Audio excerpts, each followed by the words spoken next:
네, 오늘은 두산에너빌리티 얘기를 산업부의 배창학 기자와 함께 나눠보겠습니다. 어서 오십시오. 네, 안녕하십니까. 두산에너빌리티가 실적이 좀 좋은가요? 어떻습니까? 네, 두산에너빌리티가 지난해 수주 실적이 잠정 9조 원에 달했었습니다. 목표치였던 8조 6천억 원보다 약 5% 초과 달성한 것인데요. 네. 두산에너빌리티는 두산그룹의 핵심 계열사인데 2011년 연간 수주액 10조 원을 돌파했다가 문재인 정부의 탈원전 정책으로 직격탄을 맞으며 2020년에는 부도 위기까지 내몰렸었습니다. 당시 두산그룹 2020년에는 채권단 체제를 통해 사업과 핵심 자회사를 잇따라 판매했는데요. 혹독한 구조조정 과정을 거치며 사명도 변경을 했습니다. 2022년 3월 두산중공업에서 현재 두산에너빌리티로 바뀐 것입니다. 이 과정에서 가스터빈, 소형 모듈 원자로 SMR, 청정, 수소, 신재생 에너지 등 신사업을 중심으로 과감한 체질 개선에 나섰는데요.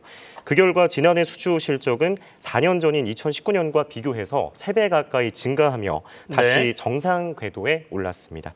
이에 따라 지난해 영업 실적은 10년 만에 최대치를 기록한 것으로 추정이 됩니다. 지난해 매출액 17조 4천억 원, 영업이익 1조 4천억 원을 거둔 것으로 예상이 되는데요. 이는 2013년 이후 가장 좋은 실적입니다. 불과 3년 전인 2020년 두산에너빌리티는 매출 9조 2천억 원에 1,300억 원의 영업 손실을 냈습니다.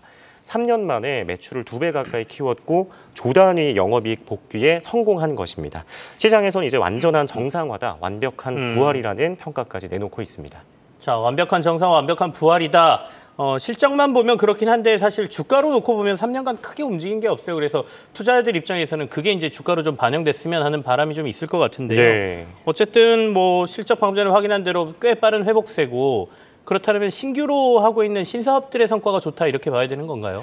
우선에는 침체됐던 원전 생태계가 현 정부 들어서 다시 활성화됨에 따라서 대규모 수주 계약을 여러 체결한 덕분인데요. 지난해 원전 사업에서만 3조 원 이상을 수주했습니다. 3조 원 규모의 신한울 3, 4호기 주기기 공급부터 1조 원 규모의 카자흐스탄 복합 화력발전소 건설, 우즈베키스탄 액화 천연가스 발전소 기자재 공급 사업까지 지난해 대형 계약들을 여러 따냈는데요. 특히 신사업 부문에서 5조 원에 이르는 수주를 했는데 이는 원전 사업 성과를 뛰어넘는 수준입니다. 네. 특히 차세대 원전으로 불리는 SMR 부문에서 지난해 미국의 뉴스케일 파워와 같은 기업들과 공급 및 제작 계약을 체결하며 2025년에는 연수주 1조 원을 달성할 것이라고 관측이 되고 있고요. 가스터빈 부문에서는 지난해 세계 5번째로 대형 가스터빈을 개발해서 6월과 8월 각각 한국중부발전, 국방과학연구소와 수주 계약을 맺었습니다. 특히 올해 예상 수주액이 10조 원이라는 이야기가 나오고 있어서 지난해 성과보다 더 뛰어넘어서지 않을까 이런 예측까지 나오고 있는 상황입니다. 올해 예상 수주가 10조 원이라면 연초부터 뭐가 이렇게 팡팡 터져줘야 될 것 같은데요. 어떻습니까? 조만간 나올 만한 수주 얘기가 좀 있습니까? 네, 굉장히 많습니다. 네. 두산에너빌리티는 지금 유럽과 중동 지역에서 진행 중인 원전 사업을 수주하기 위해 총력을 기울이고 있는데요.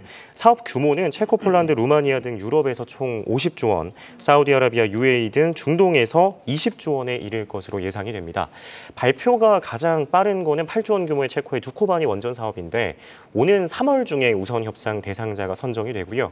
미국과 프랑스 등이 경쟁 후보인데 우리나라의 수주 가능성이 상당하다는 전망입니다.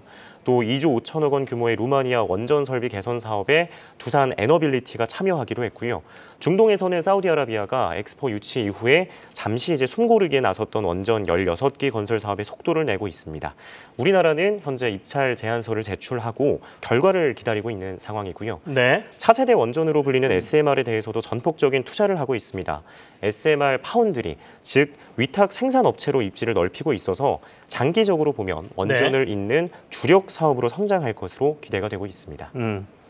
두산에너빌리티를 비롯해서 이제 원전 관련주들은 대부분 이벤트 매매를 많이 하시죠. 그러니까 수주와 관련돼서 이제 3월에 뭐 하나가 있다라고 얘기가 되니까 이벤트적으로 한번 보시는 것도 나쁘지 않을 것 같고요. 중장기적으로는 정말로 이렇게 좋아지고 있는 두산에너빌리티의 실적이 주가에 이제 반영되면서 더 이상 위로 올라갈 수 있느냐를 좀 고민해야 될 것 같습니다. 어쨌든 올해는 그러면 지난해보다 실적이 더 좋아진다 이렇게 봐야 되는 겁니까? 네, 증권가에서는 올해 매출을 최대 20조 원까지 예상을 하고 있습니다. 네. 작년도 앞으로 9조 원의 수주 잔고가 올해 실적부터 반영되기 때문에 올해 매출이 지난해보다 최대 20% 가까이 늘어날 것이라는 분석입니다. 올해 수주 목표 같은 경우에는 2월 중에 발표가 될 예정인데요.